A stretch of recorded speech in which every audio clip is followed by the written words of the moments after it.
ध्येयं सदा परिभवघ्नमभीष्टदोहम् तीर्थास्पदं शिवविरिञ्चिनुतं शरण्यम् भृत्यार्तिहं प्रणतपालभवाब्धिपोतम् वन्दे महापुरुषते चरणारविन्दम् यस्वानुभावमखिलश्रुतिसारमेकम् अध्यात्मदीपमतितितीर्षतान्तमोऽन्धम् संसारिणां करुणयाः पुराणगुह्यम् तं व्याससूनुमुपयामि गुरुं मुनीनां नारायणं नमस्कृत्य नरं चैव नरोत्तमं देवीं सरस्वतीं व्यासं ततो जयमुदीरयेत्। श्रूयतां देवदेवेश नारायण जगत्पते त्वदीयेनावधानेन कथयिष्ये शुभाः कथाः। नमस्सर्वेभ्यः स्वागतं पुनरेकवारं सर्वेषां श्रीमन्नारायणीयस्य पठने। अद्य वयं दशमस्कन्धस्थ काश्चन लीलाः पठामः, शृणुमः, गायामश्च। तत्पूर्वं नैमित्तिकरूपेण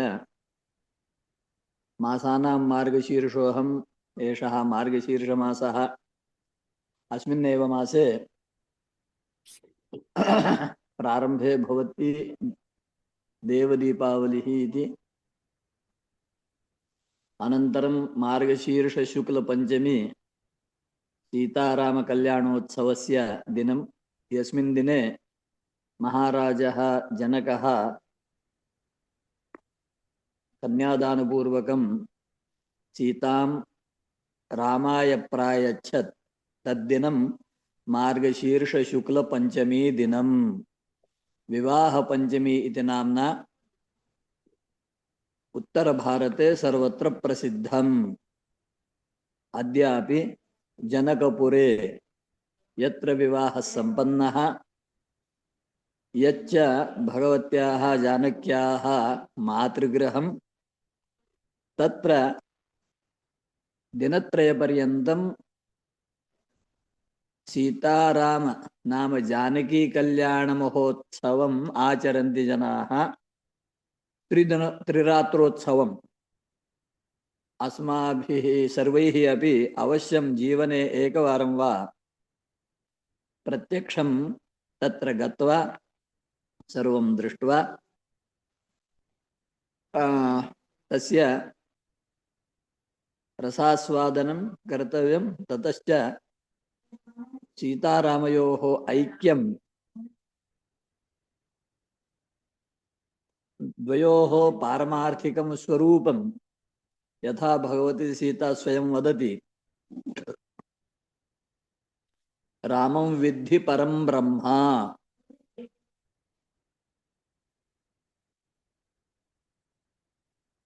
रामं विद्धि परं ब्रह्म इति भगवती सीता स्वयं आञ्जनेयं प्रति वदति।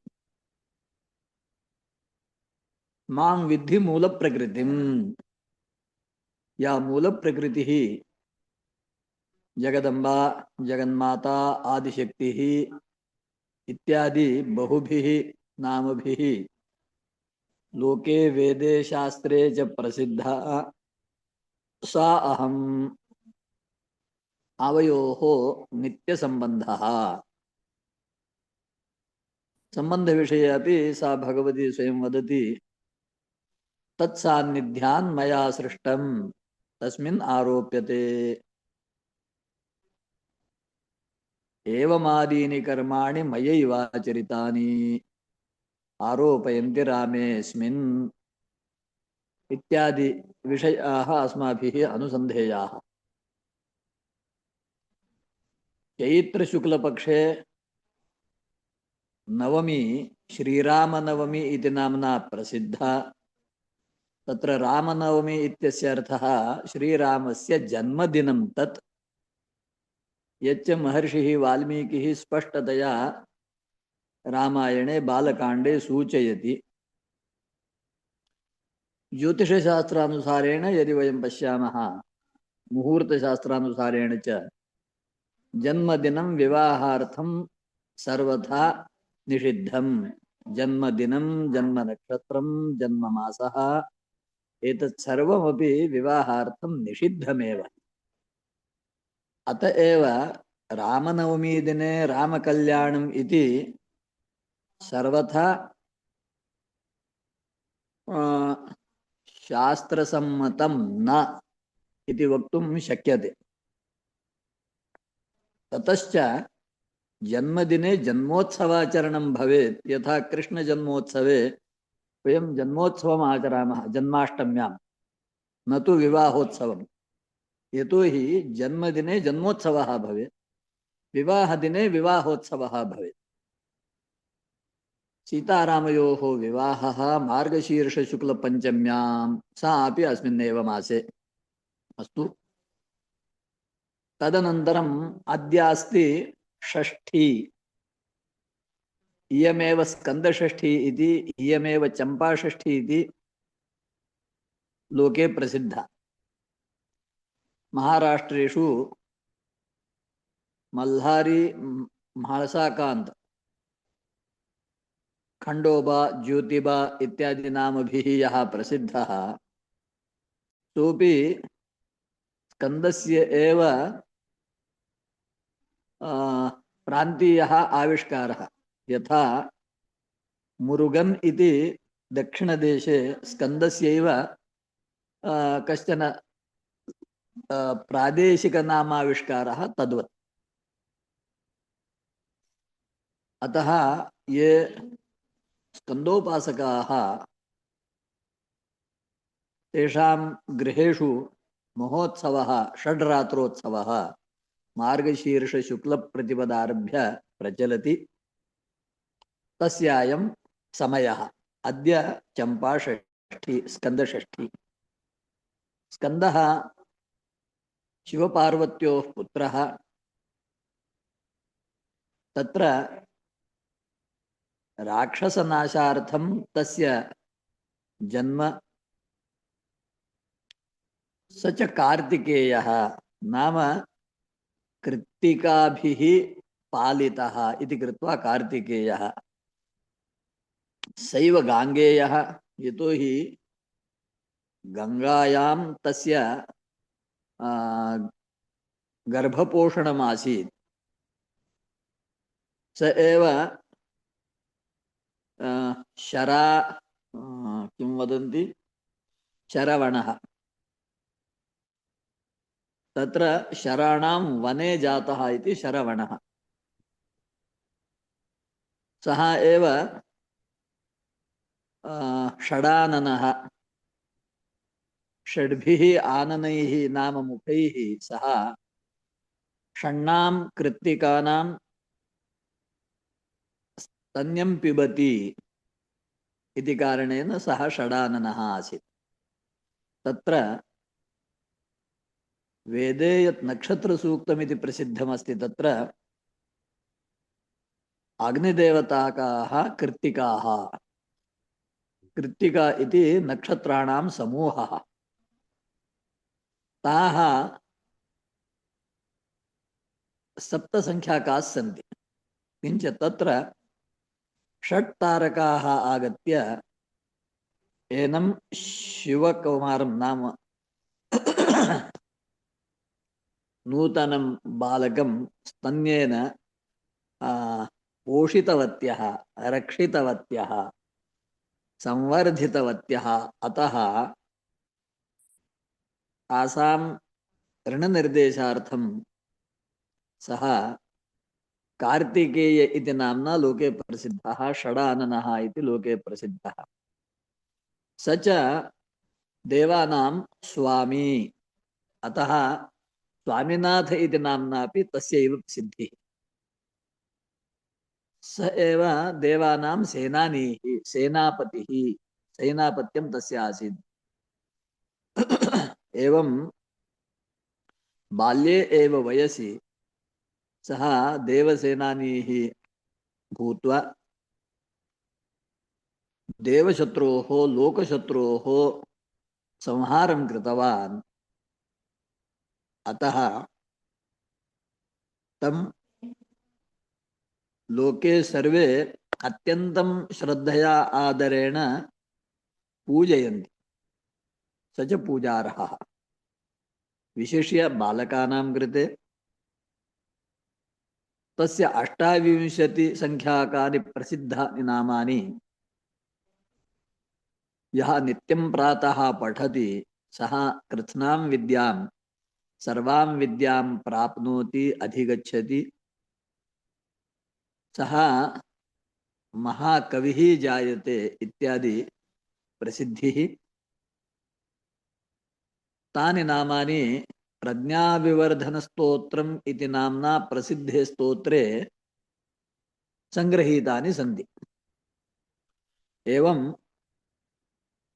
अत्यन्तं संक्षेपेण तस्य कुमारस्वामिनः स्मरणं वयम् अद्य कुर्मः। अनन्तरम् अस्मिन्नेव मासे एकादशी मार्गशीर्ष शुक्ल एकादशी मोक्षदा इति नाम्ना प्रसिद्धा। अस्यामेव एकादश्यां कुरुक्षेत्रे धर्मक्षेत्रे परमात्मा श्रीकृष्णः पार्थं निमित्तीकृत्य अर्जुनं निमित्तीकृत्य अस्माकं सर्वेषाम् उद्धाराय गीताम् उपदिदेश।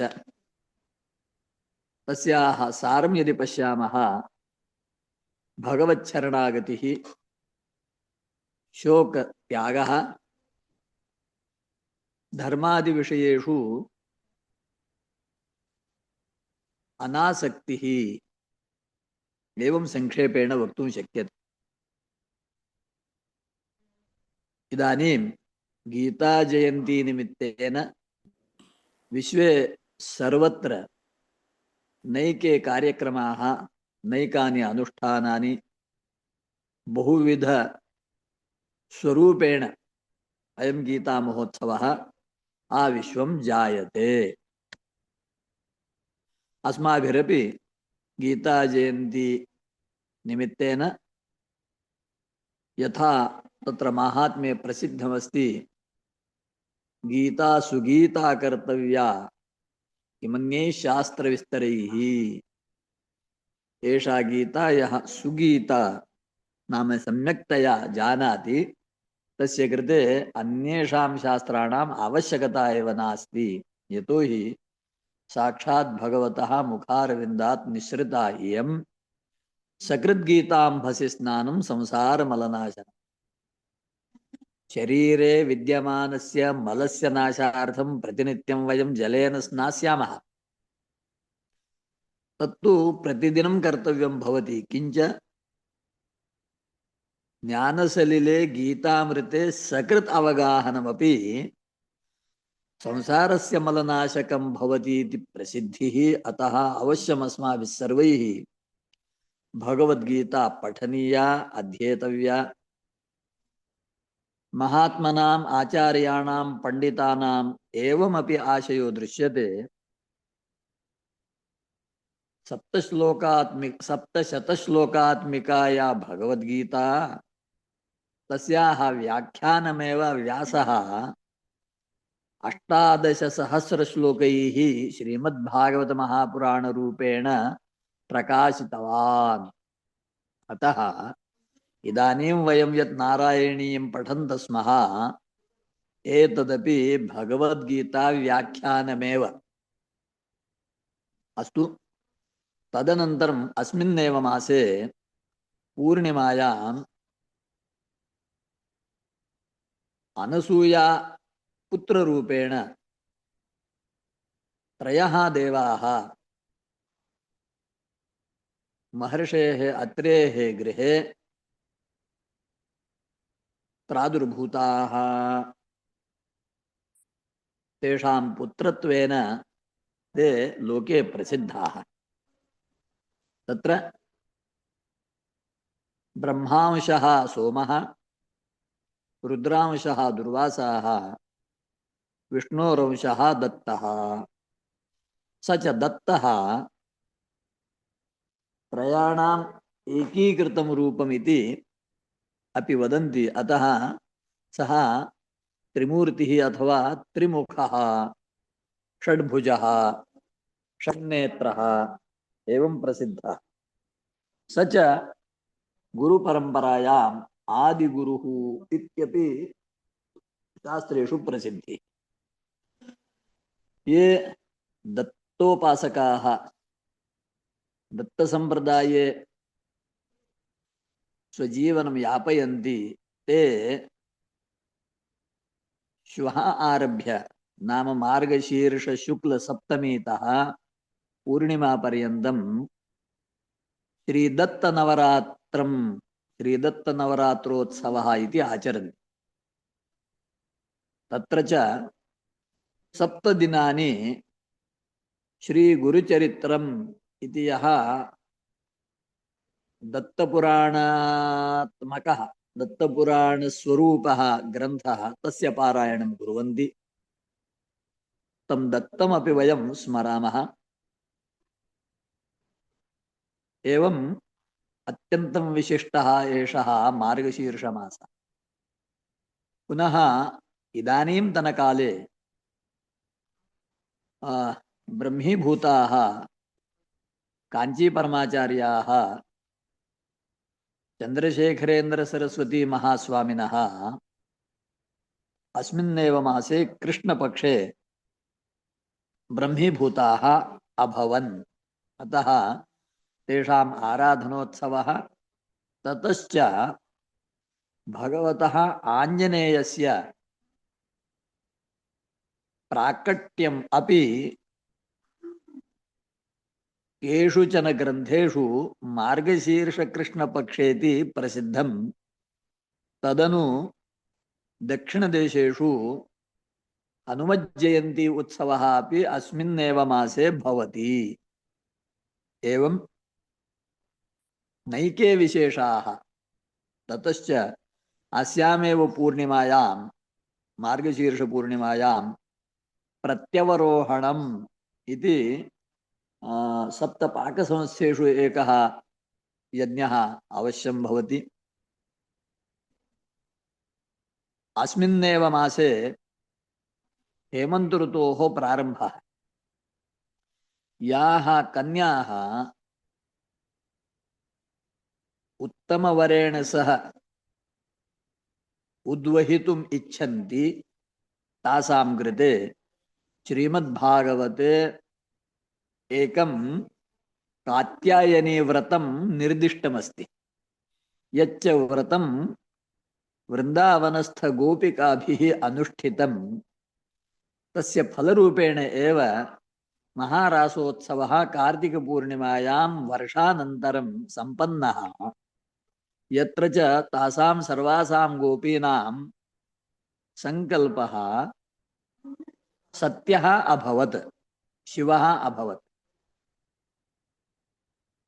तच्च गोपिकानां कात्यायनी व्रताख्यानम् अद्यतन अस्माकं दशकेषु वयं पठामः। हेमन्ते प्रथमे मासी इतः आरभ्य तत्र सूर्योदयात् प्राक् स्नात्वा मृत्तिकया कात्यायन्याः नाम पार्वत्याः नाम गौर्याः प्रतिकृतिं कृत्वा कुमार्यः यथासम्भवद्भिः उपचारैः कात्यायनी पूजनं कृत्वा अनन्तरं गोपिकाभिः जप्तः कश्चन विशिष्टः मन्त्रः कात्यायनी मन्त्रः स च सर्वेषाम् अनुग्रहाय भगवान् वेदव्यासः श्रीमद्भागवत महापुराणे ब्रवीति। स च मन्त्रः एवमस्ति। कात्यायनि महामाये महायोगिन्यधीश्वरि नन्दगोपसुतं देवी पतिं मे कुरुते नमः। अस्य मंत्रस्य जपः कर्तव्यः। एवं आमासम् एकमासं संपूर्ण मार्गशीर्षमासं याः कुमार्यः कात्यायनी व्रतम् आचरन्ति तासाम् अवश्यमेव उत्तमेन वरेण शुभ मुहूर्ते उत्तमरीत्या विवाहः सम्पत्स्यते। इदानीमपि तस्य अनुभवाः लोके दृश्यन्ते। अस्तु, एवम् इतोपि अनेके विशेषाः अस्य मासस्य सन्ति। किञ्च एतावतः विशेषान् उक्त्वा इदानीम् अहं वचनेभ्यः विरम्य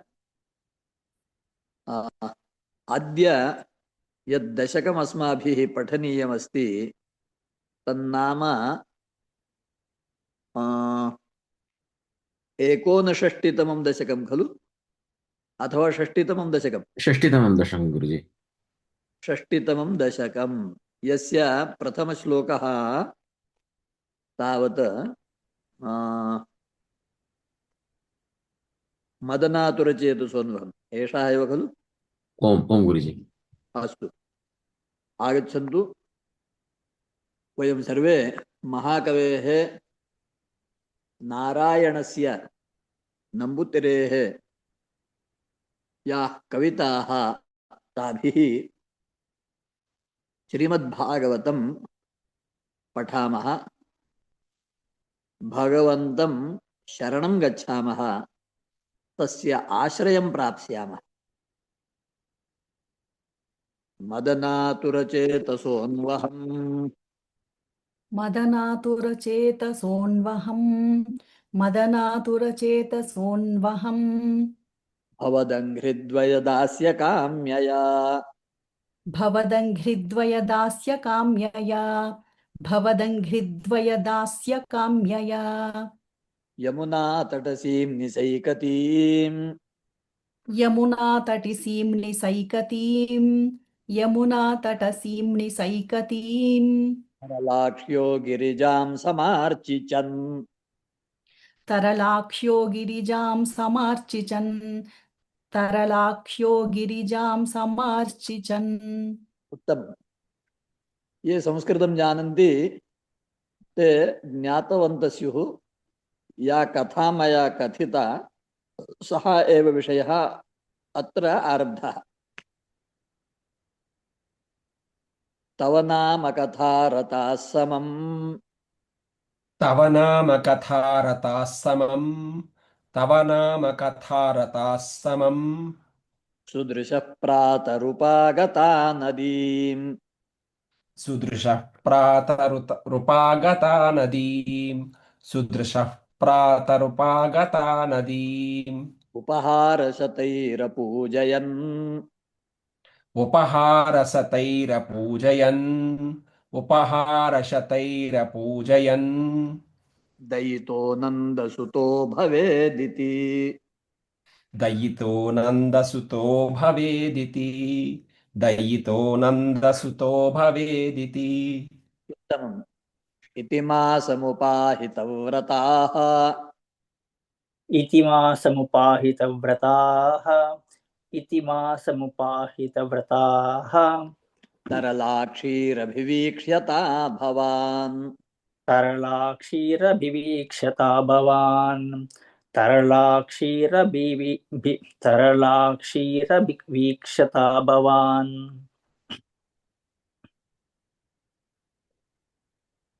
करुणामृदुलो नदीतटम् करुणामृदुलो नदीतटम् करुणामृदुलो नदीतटम् समयासीत् तदनुग्रहेच्छया समयासीत्तदनुग्रहेच्छया समयासीत्तदनुग्रहेच्छया उत्तमम्।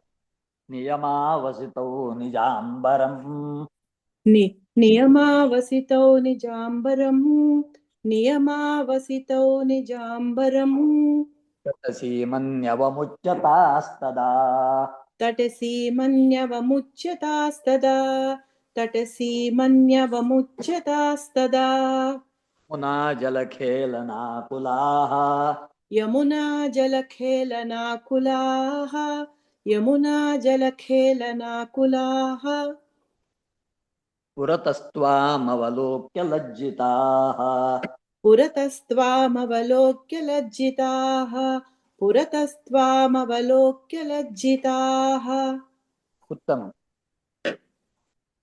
त्रपया नमिता ननास्वथो त्रपया नमिता ननास्वथो त्रपया नमिता ननास्वथो वनिता स्वम्बरजालमन्तिके वनिता स्वम्बरजालमन्तिके वनिता स्वम्बरजालमन्तिके निहितं परिगृह्य भूरुहो निहितं परिगृह्य भूरुहो निहितं परिगृह्य भूरुहो विटपन्तं तरसाधिरूढवान् विटपं त्वं तरसाधिरूढवान् विटपं त्वं तरसाधिरूढवान् अत्र मम पुस्तके विटपं तम् इति अस्ति। तत्र पाठः त्वम् इति अस्ति वा? आम् ओं गुरुजी त्वमपि अस्तु शुद्धमेव खलु अस्तु चिन्ता मास्तु। उत्तमम्। इह तावदुपेत्यनीयताम् इह तावदुपेत्यनीयताम् वसनं वस्सुदृशो यथा यथम् वसनं वः सुदृशो यथा यथम् वसनं वः सुदृशो यथा यथम् इति नर्ममृदुस्मिते त्वयि इति नर्ममृदुस्मिते त्वयि इति नर्ममृदुस्मिते त्वयि ब्रुवति व्यामुमुहे वधूजनैः ब्रुवति व्यामुमुहे मुमुहे वधूजनैः ब्रुवति व्यामुमुहे वधूजनैः वधूजनैः उत्तमम्।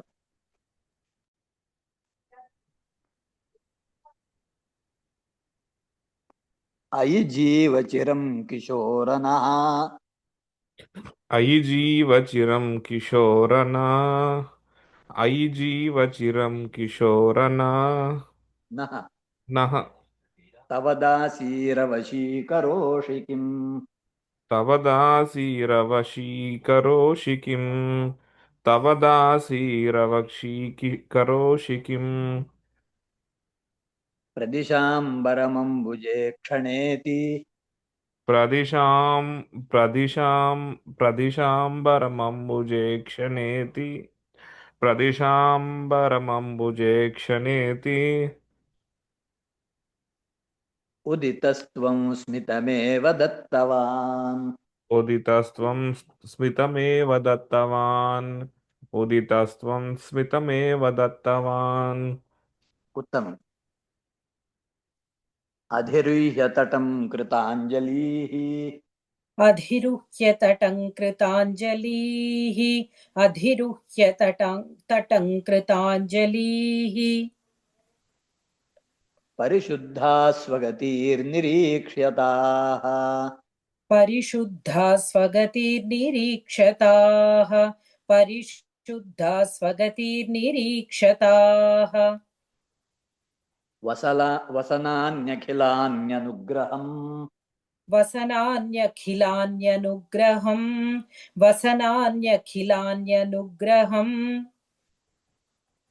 पुनरेवं गिरमप्यदामुदा पुनरेवं गिरमप्यदामुदा पुनरेवं गिरमप्यदामुदा उत्तमम्। विदितं ननु वो मनीषितम् विदितं ननु वो मनीषितं विदितं ननु वो मनीषितं वदितारस्त्विह योग्यमुत्तरम् वदितारस्त्विह योग्यमुत्तरं वदितारस्त्विह योग्यमुत्तरम् यमुना पुलिने सचन्द्रिकाः यमुना पुलिने सचन्द्रिकाः यमुना पुलिने सचन्द्रिकाः क्षणदा इत्यबलास्त्वमूचिवान् क्षणदा इत्यबलास्त्वमूचिवान् क्षणदा इत्यबलास्त्वमूचिवान् उत्तमम् उपकर्ण्य भवन्मुखच्युतम् उपकर्ण्य भवन्मुखच्युतम् उपकर्ण्य भवन्मुखच्युतम् मधुनिष्यन् दिवचो मृगीदृशः मधुनिष्यन् दिवचो मृगीदृशः मधुनिष्यन् दिवचो मृगीदृशः प्रणयादयि वीक्ष्यते प्रणयादयि वीक्ष्यते प्रणयादयि वीक्ष्यते वदनाब्जं शनकैर्गृहं गताः वदनाब्जं शनकैर्गृहं गताः वदनाब्जं शनकैर्गृहं गताः उत्तमम्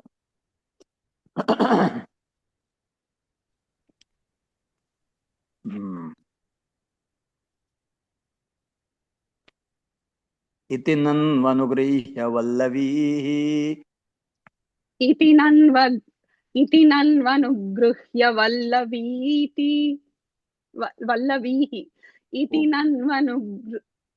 नन्वनुगृह्य वल्लवीः इति नन्वनुगृह्य वल्लवीः विपिनान्तेषु पुरेव सञ्चरन् विपिनान्तेषु पुरेव सञ्चरन् विपिनान्तेषु पुरेव सञ्चरन् करुणाशिशिरो हरे हर करुणाशिशिरो हरे हर करुणाशिशिरो हरे हर त्वरया मे सकलामयावलिम् त्वरया मे सकलामयावलिम् त्वरया मे सकलामयावलिम् उत्तमम् इति गोपीवस्त्रापहारवर्णनं षष्टितमं दशकं सैकम् गोपीवस्त्राहरण गोविंद गोविंद वृंदावन विहारी कृष्ण की जय जय। हो।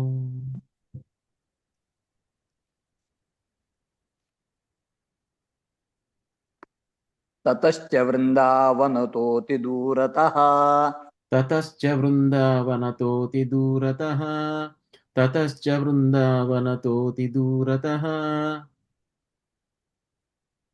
वनं गतस्त्वं खलु गोपगोकुलैः वनं गतस्त्वं खलु गोपगोकुलैः वनं गतस्त्वं खलु गोपगोकुलैः हृदन्तरे भक्ततरद्विजाङ्गना रुदन्तरे भक्ततरद्विजाङ्गना रुदन्तरे भक्ततरद्विजाङ्गना कदम्बकानुग्रहणाग्रहं वहन् कदम्बकानुग्रहणाग्रहं वहन् कदम्बकानुग्रहणाग्रहं वहन् उत्तमम् ततो निरीक्ष्या शरणे वनान्तरे ततो निरीक्षा शरणे वनान्तरे ततो निरीक्षा शरणे वनान्तरे किशोरलोकं क्षुधितं तृषाकुलम् किशोरलोकं क्षुदितं तृषाकुलं किशोरलोकं क्षुदितं तृषाकुलम् अदूरतो यज्ञपरान् द्विजान् प्रति अदूरतो यज्ञपरान् द्विजान् प्रति अदूरतो यज्ञपरान् द्विजान् प्रति व्यसर्जयो दिवियाचनायतान् व्यसर्जयोदिदिवियाचनायतान् व्यसर्जयोदिदिवियाचनायतान् व्यसर्जयो दिवियाचनायतान् उत्तमम् गतेष्वथोतेष्वभिधायते भिधाम् गतेष्वथोतेष्वभिधायते भिधाम् गतेष्वथोतेष्वभिधायते भिधाम् कुमारकेष्वोदनयाचिषु प्रभो कुमारकेष्वोदनयाचिषु प्रभो कुमारकेष्वोदनयाचिषु प्रभो श्रुतिस्थिरा अप्यभिनिन्युरश्रुतिम् श्रुतिस्थिराप्यभिनिन्युरश्रुतिम् श्रुतिस्थिराप्यभिनिन्युरश्रुतिम् न किञ्चिदूचुश्च महीसुरोत्तमाः न किञ्चिदूचुश्च महीसुरोत्तमाः न किञ्चिदूचुश्च महीसुरोत्तमाः उत्तमम् अनादरात् खिन्नधियो हि बालकाः अनादरात् खिन्नधियो हि बालकाः अनादरात् खिन्नधियो हि बालकाः समाययुर्युक्तमिदं हि यज्वसु समाययुर्युक्तमिदं हि यज्वसु समाययुर्युक्तमिदं हि यज्वसु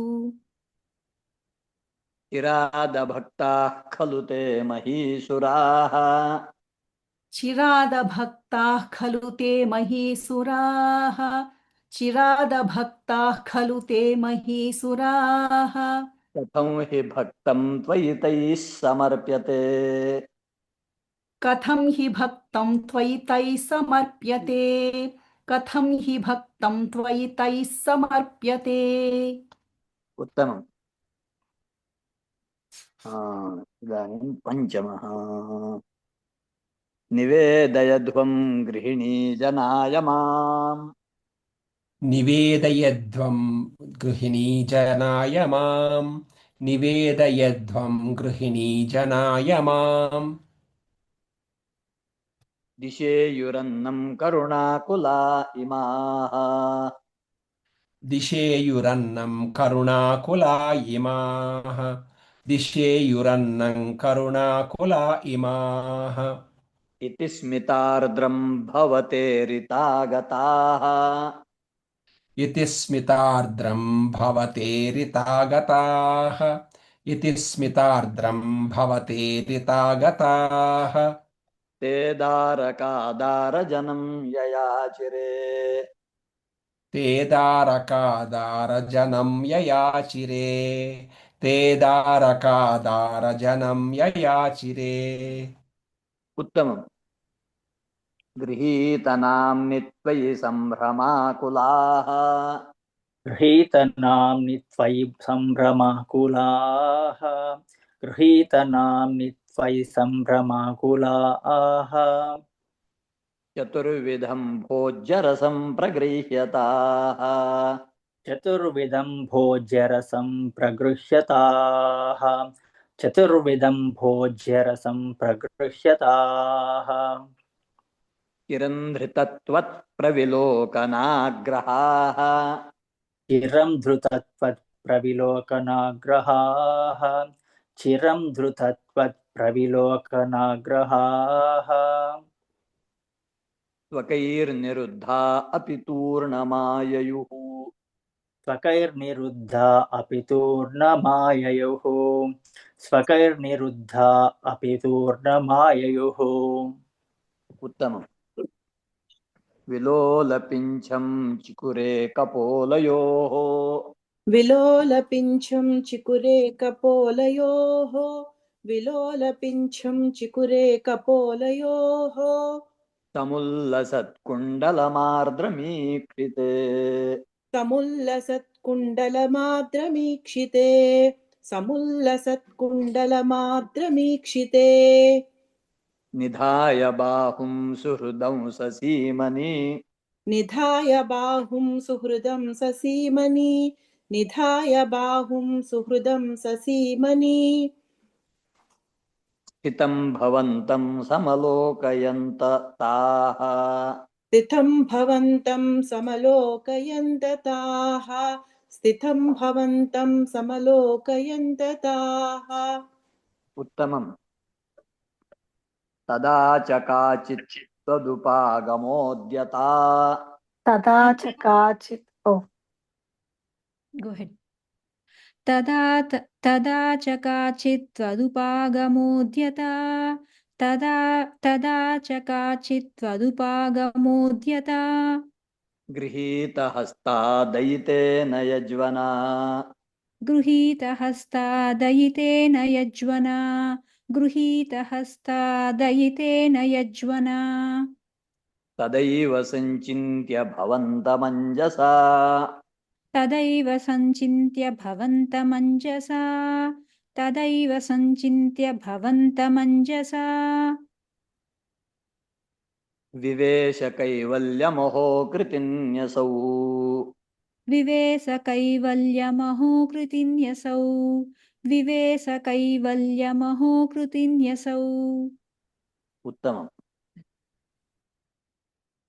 आदाय भोज्यान्यनुगृह्यताः पुनः आदाय भोज्यान्यनुगृह्यताः पुनः आदाय भोज्यान्यनुगृह्यताः पुनः पुनः त्वदङ्गसङ्गस्पृहयोज्झतीर्गृहम् पतङ्गसङ्गस्पृहयोज स्पृहयोज्झतीर्गृहम् स्पृहयोज्य क्रीतिगृहम् गृहम् त्वदङ्गसङ्गस्पृहयोज्झतीर्गृहम् స్పృహయోజ స్పృహయోజ మీరు చూస్తే కన్ఫ్యూజన్ వస్తుంది. మీరు గురుగారు గృహ చెప్పేట్టు చెప్పేసేయండి. గురుగారు ఎట్లా చెప్తే అట్లా చెప్పేసేయండి. స్పృహయోజ్झतीर्गृहम् స్పృహయోజ స్పృహయోజ్झ స్పృహయోజ झ तीर्गृहम् తీర్గృహం उज्झतीः गृहम् ఉచ్యతి గృహం विलोक्य यज्ञाय विसर्जयन्निमाः విలోక్య యజ్ఞాయ విసర్జయన్నిమాః విలోక్య యజ్ఞాయ విసర్జయన్నిమాః चकर्थ भर्तॄन् पिता स्वगर्हणान् చకర్త భర్తూన పితా స్వగర్హణాన్ చకర్త భర్తృనపి चकर्थ చకర్త भर्तॄनपि భర్తృనపి తాస్వగర్హణాన్ तास्वगर्हणान् उत्तमम् తాస్వగర్హణాన్ निरूप्य दोषं निजमङ्गनाजने निरूप्य दोषं निजमङ्गनाजने निरूप्य दोषं निजमङ्गनाजने विलोक्य भक्तिं च पुनर्विचारिभिः विलोक्य भक्तिं च पुनर्विचारिभिः विलोक्य भक्तिं च पुनर्विचारिभिः प्रबुद्धतत्त्वैस्त्वमभिष्टुतो द्विजैः प्रबुद्धतत्त्वैस्त्वमभिष्टुतो द्विजैः प्रबुद्धतत्त्वैस्त्वमभिष्टुतो द्विजैः प्रबुद्ध प्रबुद्धतत्त्वैस्त्वमभिष्टुतो द्विजैः मरुत्पुराधीश निरुन्धि मे गदान् मरुत्पुराधीश निरुन्धि मे गदान् मरुत्पुराधीश निरुन्धि मे गदान् उत्तमम् इति यज्वपत्न्युद्धरणवर्णनम् 61 षष्टितमं दशकम् यज्ञप्रिय भगवान् की जय। इदानीं वृत्तं भिन्नमस्ति। कदाचिद् गोपालान् विहितमखसंभार विभवान् कदाचित् गोपालान् तथा कदाचित् गोपालान् विहितमखसंभार विभवान् कदाचित् गोपालान् विहितमखसंभार विभवान् निरीक्ष्य त्वं शौरे मघवमदमुध्वंसितुमनाः निरीक्ष्य त्वं शौरे मघवमदमुध्वंसितुमनाः निरीक्ष्य त्वं शौरे मघवमदमुध्वंसितुमनाः विजानन्नप्येतान् विनयमृदुनन्दादिपशुपान् विजानन्नप्येतान् विनयमृदुनन्दादिपशुपान् विजानन्नप्येतान् विनयमृदुनन्दादिपशुपान् अपृच्छः को वायं जनक भवतामुद्यम इति अपृच्छः को वायं जनक भवतामुद्यम इति अपृच्छः को वायं जनक भवतामुद्यम इति उत्तमम् बभाषे नन्दस्त्वां सुतननुविधेयो मघवतः बभाषे नन्दस्त्वां सुतननुविधेयो मघवतः बभाषे नन्दस्त्वां सुतननुविधेयो मघवतः मखो वर्षे वर्षे सुखयति सवर्षेण पृथिवीम् मखो वर्षे वर्षे सुखयति सवर्षेण पृथिवीं मखो वर्षे वर्षे सुखयति सवर्षेण पृथिवीं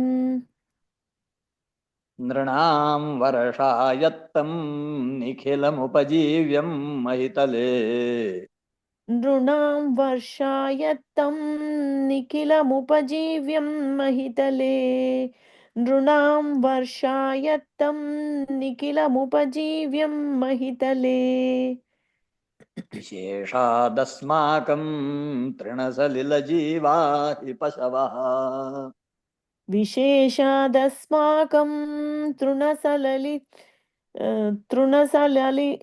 सलिलजीवा हि पशवः विशेषादस्माकं तृणसलिलजीवा हि पशवः उत्तमम् इति श्रुत्वा वाचं पितुरयि भवानाः सरसम् इति श्रुत्वा वाचं पितुरयि भवानाः सरसम् इति श्रुत्वा वाचं पितुरयि भवानाः सरसम्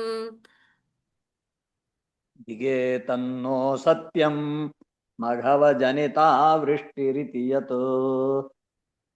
धिगे तन्नो सत्यं मघवजनिता वृष्टिरिति यत् धिगे तन्नो सत्यं मघवजनिता वृष्टिरिति यत् अदृष्टं जीवानां सृजति खलु वृष्टिं समुचिताम् अदृष्टं जीवानां सृजति खलु वृष्टिं समुचिताम् अदृष्टं जीवानां सृजति खलु वृष्टिं समुचिताम् महारण्ये वृक्षाः किमिव बलिमिन्द्राय ददते महारण्ये वृक्षाः किमिव बलिमिन्द्राय ददते महारण्ये वृक्षाः किमिव बलिमिन्द्राय ददते वृक्षाः किमिव చెప్తే బాగుంటుంది महारण्ये वृक्षाः किमिव बलिमिन्द्राय ददते उत्तमम् उत्तमम् नारायण नारायण इदं तावत् सत्यं यदिह पशवो नः कुलधनम् इदं तावत् सत्यं यदिह पशवो नः कुलधनम् इदं तावत् सत्यं यदिह पशवो नः कुलधनम् तदा जीव्यायासौ बलिरचलभर्त्रे समुचितः तदा जीव्यायासौ बलिरचलभर्त्रे समुचितः तदा जीव्यायासौ बलिरचलभर्त्रे समुचितः सुरेभ्योऽप्युत्कृष्टा ननु धरणि देवाः क्षितितले सुरेभ्योऽप्युत्कृष्टा ननु धरणि देवाः क्षितितले सुरेभ्योऽप्युत्कृष्टा ननु धरणि देवाः क्षितितले ततस्तेऽप्याराध्या इति जगदिथत्वं निजजनान् ततस्तेऽप्याराध्या इति जगदिथ त्वं निजजनान् ततस्तेऽप्याराध्या इति जगदिथ त्वं निजजनान् उत्तमम् भवद्वाचं श्रुत्वा बहुमतियुतास्तेऽपि पशुपाः भवद्वाचं श्रुत्वा बहुमतियुतास्तेऽपि पशुपाः भवद्वाचं श्रुत्वा बहुमतियुतास्तेऽपि पशुपाः द्विजेन्द्रानर्चन्तो बलिमददुरुच्चैः क्षितिभृते द्विजेन्द्रानर्चन्तो बलिमददुरुच्चैः क्षितिभृते द्विजेन्द्रानर्चन्तो बलिमददुरुच्चैः क्षितिभृते व्यधुः प्रादक्षिण्यं सुभृशमनमन्नादरयुताः यधुः प्रादक्षिण्यं सुभृशमनमन्नादरयुताः यधुः प्रादक्षिण्यं सुभृशमनमन्नादरयुताः त्वमादशैलात्मा बलिमखिलमाभीरपुरता त्वमादश्चैलात्मा बलिमखिलमाभीरपुरतः त्वमादश्चैलात्मा बलिमखिलमाभीरपुरतः उत्तमम् अवोचश्चैवन्तान् किमिह वितथं मे निगदितम् अवोचैवं तान् किमिह वितथं मे निगदितम्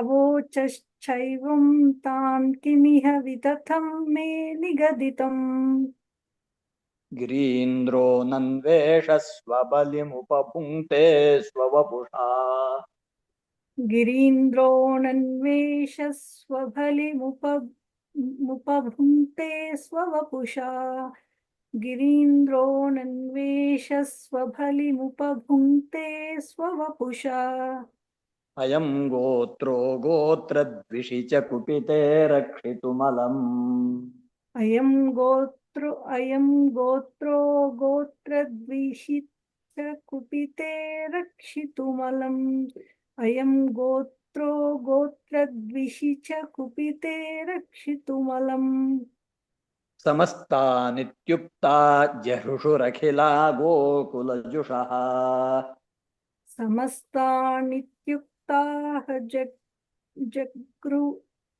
जगृषुरखिला गोकुलजुषः जहृषुरखिला ओके समस्तानित्युक्ता जगृषुरखिला गोकुलजुषः उत्तम सप्तमः परिप्रीतायाताः खलु भवदुपेता व्रजजुषः परिप्रीतायाताः खलु भवदुपेता व्रजजुषः परिप्रीतायाताः खलु भवदुपेता व्रजजुषः व्रजं यावत्तावन् निजमखविभङ्गं निशमयन् व्रजं यावत्तावन्निजमघविभङ्गं निशमयन् व्रजं यावत्तावन्निजमघविभङ्गं निशमयन्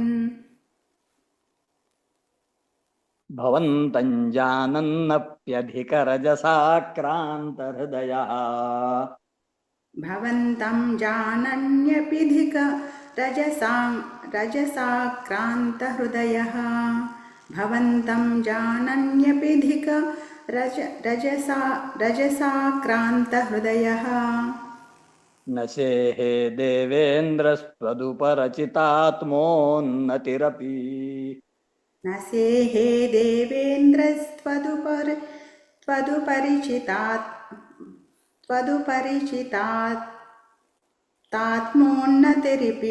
नतिरिपि न सेहे देवेन्द्रस्त्वदुपरिचितात्मोन्नतिरिपि नतिरपि न सेहे द्विजेन्द्रः उन्नतिः अपि न सेहे उत्तमं मनुष्यत्वं यातो मधुभिदपि देवेष्वविनयम् मनुष्यत्वं यातो मधुभिदपि देवेष्वविनयम् मनुष्यत्वं यातो मधुभिदपि देवेष्वविनयम् विधत्ते चेन्नष्टस्त्रिदशसदसां कोऽपि महिमा विधत्ते चेन्नष्टस्त्रिदशसदसां कोऽपि महिमा विधत्ते चेन्नष्टस्त्रिदशसदसां कोऽपि महिमा ततश्च ध्वंसिष्ये पशुपहतकस्य श्रियमिति ततश्च ध्वंसिष्ये पशुपहतकस्य श्रियमिति ततश्च ध्वंसिष्ये पशुपहतकस्य श्रियमिति प्रवृत्तस्त्वां जेतुं स किल मघवा दुर्मदनिधिः प्रवृत्तस्त्वां जेतुं स किल मघवा दुर्मदनिधिः प्रवृत्तस्त्वां जेतुं स किल मघवा दुर्मदनिधिः उत्तमम् त्वदावासं हन्तुं प्रलयजलदानं वरभुवि त्वदावासं हन्तुं प्रलयजलदानम्बरभुवि त्वदावासं हन्तुं प्रलयजलदानम्बरभुवि प्रहिण्वन् बिभ्राणः कुलिशमयमभ्रे भगमनः प्रहिन्वन् बिभ्राणः कुलिशमयमभ्रे गमनः प्रहिन्वन् बिभ्राणः कुलिशमयमभ्रे भगमनः प्रतस्थेऽन्यैरन्तर्दहनमरुदाद्यैर्विहसितः प्रतस्थेऽन्यैरन्तर्दहनमरुदाद्यैर्विहसितः प्रतस्थेऽन्यैरन्तर्दहनमरुदाद्यैर्विहसितः भवन्मायानैव त्रिभुवनपते मोहयति किम् भवन्मायानैव त्रिभुवनपते मोहयति कम् भवन्मायानैव त्रिभुवनपते मोहयति कम् उत्तमम्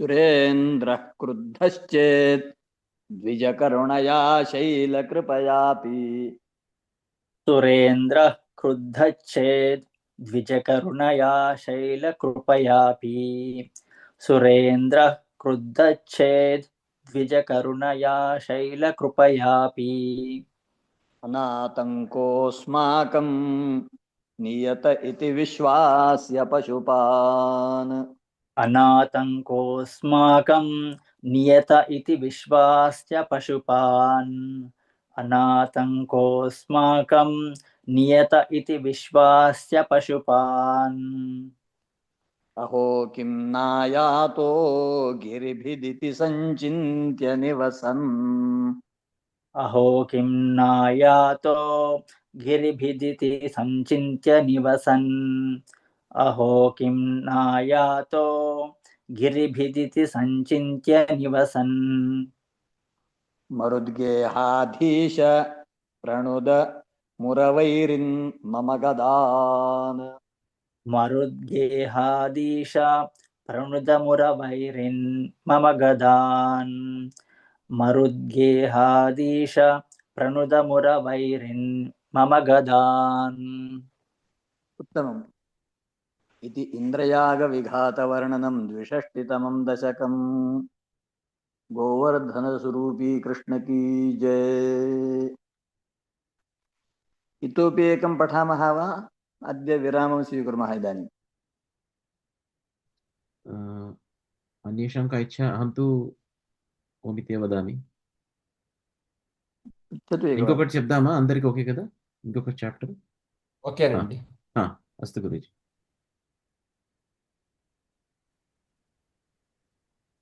ददृशिरे किल तत्क्षणमक्षतः ददृशिरे किल तत्क्षणमक्षतः ददृशिरे किल तत्क्षणमक्षतः तनितजृम्भितकम्पितदिक्तटाः तनितजृम्भितकम्पितदिक्तटाः तनितजृम्भितकम्पितदिक्तटाः सुषमया भवदङ्गतुलाङ्गताः सुषमया भवदङ्गतुलां गताः सुषमया भवदङ्गतुलां गताः व्रजपदो परिवारिधरास्त्वया व्रजपदो परिवारिधरास्त्वया व्रजपदो परिवारिधरास्त्वया। उत्तमम्। विपुलकरकमिश्रैस्तोयधारा निपातैः विपुलकरकमिश्रैस्तोयधारा निपातैः विपुलकरकमिश्रैस्तोयधारा निपातैः दिशि दिशि पशुपानां मण्डले दण्ड्यमाने दिशि दिशि पशुपानां मण्डले दण्ड्यमाने दिशि दिशि पशुपानां मण्डले दण्ड्यमाने कुपितहरिकृतान्नः पाहि पाहीति तेषाम् कुपितहरिकृतान्न पाहि पाहीति तेषां कुपितहरिकृतान्न पाहि पाहीति तेषां हरिकृतान्नः पाहि कुपितहरिकृतान्नः पाहि पाहीति तेषां वचनमजित शृण्वन् मा बिभीतेत्यभाणीः वचनमजित शृण्वन् मा बिभीत्येत्यभाणीः मा बिभीत्येत्यभाणीः। उत्तमम्। कुल इह खलु गोत्रो दैवतं गोत्रशत्रोः कुल इह खलु गोत्रो दैवतं गोत्रशत्रोः कुल इह खलु गोत्रो दैवतं गोत्रशत्रोः विहतिमिह सरुन्ध्यात् को नु वः संशयोऽस्मिन् विहतिमिह सरुन्ध्यात् को नु वः संशयोऽस्मिन् विहतिमिह सरुन्ध्यात् को नु वः संशयोऽस्मिन् इति सहसितवादी देवगोवर्धनाद्रिम् इति सहसितवादी देवगोवर्धनाद्रिम् इति सहसितवादी देवगोवर्धनाद्रिम् त्वरितमुदमुमूलो मूलतो बालदोर्भ्याम् परितमुदमुमूलो मूलतो बालदोर्भ्याम् परितमुदमुमूलो मूलतो बालदोर्भ्याम्। उत्तमम्।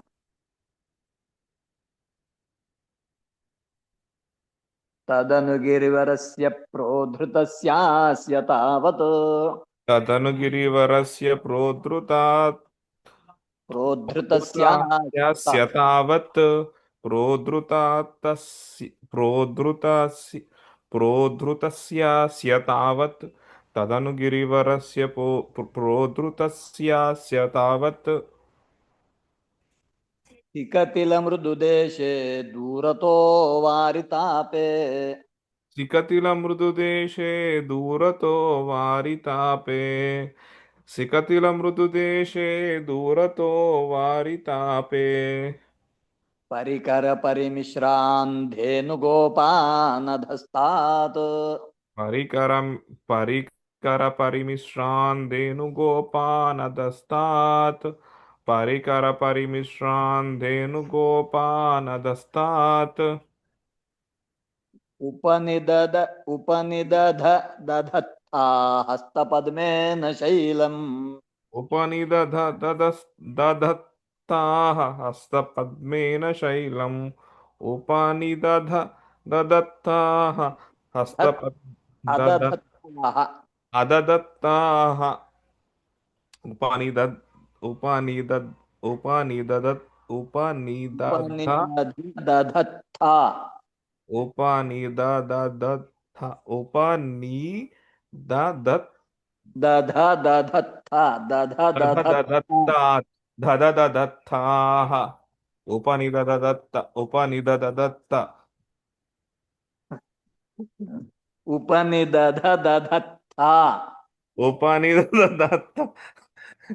धात्री पापा అవకాశం ఉపనిదధదధత్తా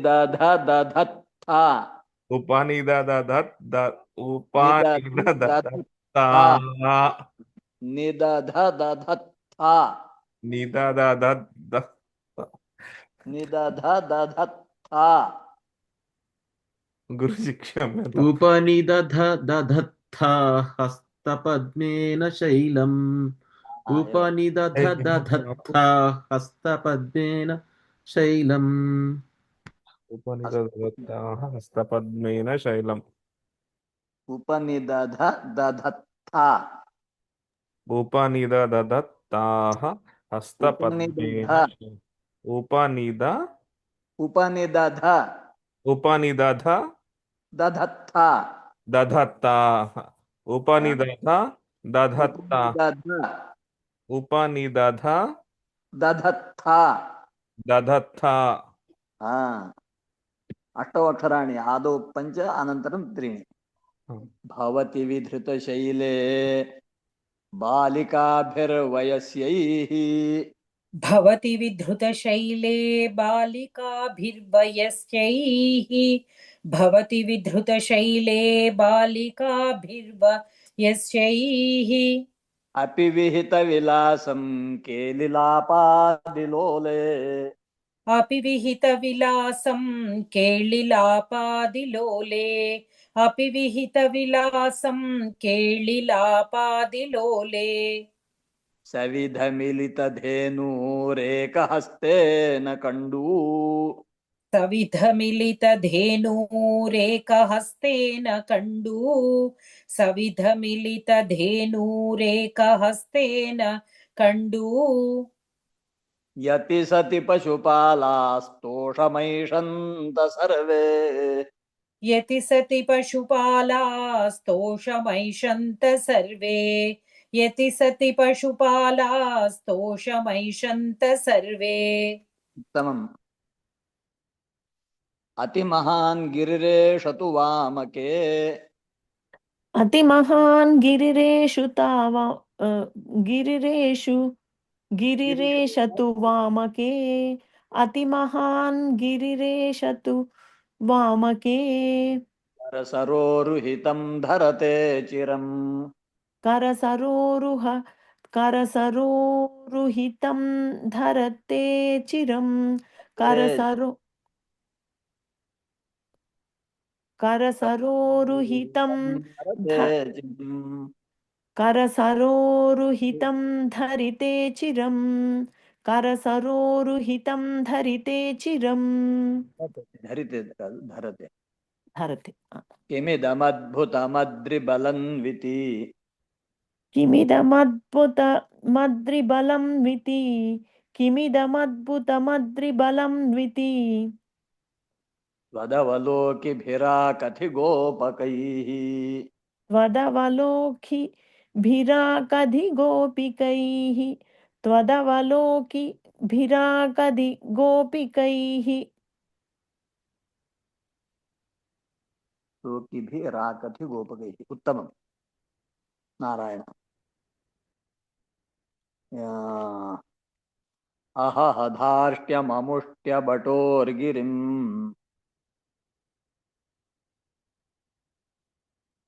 अहहधार्ष्ट्यममुष्ट्यबटोर्गिरिम् ಹೊಡಿಲು చెప్పు अहहदार्ष्ट्यममुष्य वटोर्गिरम् अहहधार्ष्ट्यममुष्य वटोर्गिरम् గిరిం గిరిం ఇక్కడ గిరం ఉంది अस्तु अस्तु గిరిమా అది बहुरसावरोपयेत्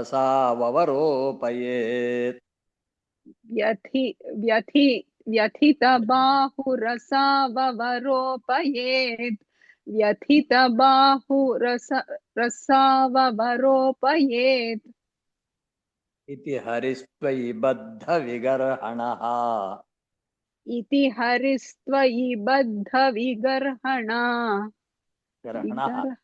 विगर्हणः इति हरिस्त्वयि बद्धविगर्हणः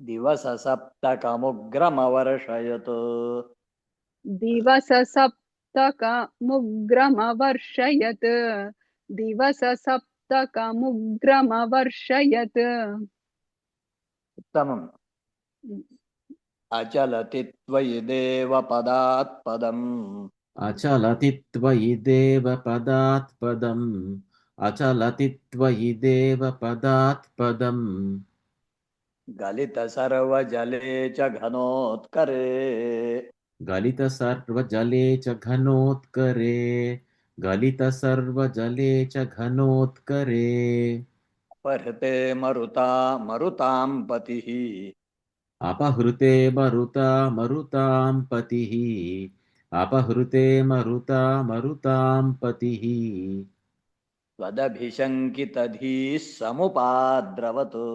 त्वदभिशङ्कितधीः समुपाद्रवत् त्वदभिशङ्कितधीः समुपाद्रवत् उत्तमम् शममुपेयुषि वर्षभरे तदा शममुपेयुषि वर्षभरे तदा शममुपेयुषि वर्षभरे तदा पशुपधेनुकुले च विनिर्गते पशुपधेनुकुले च विनिर्गते पशुपधेनुकुले च विनिर्गते भुवि विभो समुपाहितभूधरः भुवि विभो समुपाहितभूधरः भुवि विभो समुपाहितभूधरः प्रमुदितैः पशुपैः परिरेभिषे प्रमुदितैः पशुपैः परिरेभिषे प्रमुदितैः पशुपैः परिरेभिषे उत्तमम् धरणिमेव पुरा धृतवानसि धरणिमेव पुरा धृतवानसि धरणिमेव पुरा धृतवानसि क्षितिधरोद्धरणे तव कश्रमः क्षितिधरोद्धरणे तव कश्रमः क्षितिधरोद्धरणे तव कश्रमः इति नुतस्त्रिदशैः कमलापते इति नुतश्रिदशैः कमलापते इति नुतश्रिदशैः कमलापते गुरुपुरालय पालय मां गदात् गुरुपुरालय पालय मां गतात् गुरुपुरालय पालय मां गतात् उत्तमम् इति गोवर्धनोद्धरणवर्णनं 63तमं दशकम् श्रीकृष्णार्पणमस्तु। गोवर्धन धरण कृष्ण की जय। कायेन वाचा मनसेन्द्रियैर्वा बुद्ध्यात्मना वा प्रकृते स्वभावात् करोमि यद्यत् सकलं परस्मै नारायणायेति समर्पयामि। ओम तत्सत्। नमस्सर्वेभ्यः शुभरात्रिः। धन्यवादाः। శుభరాత్రి గురుజీ. శ్వః మిలామः ఖలు గురుజీ. నమస్కారం గురువు గారు. श्वः రేపు पुनः క్లాస్ ఉంటుందండి. నమస్కారం గురుజీ.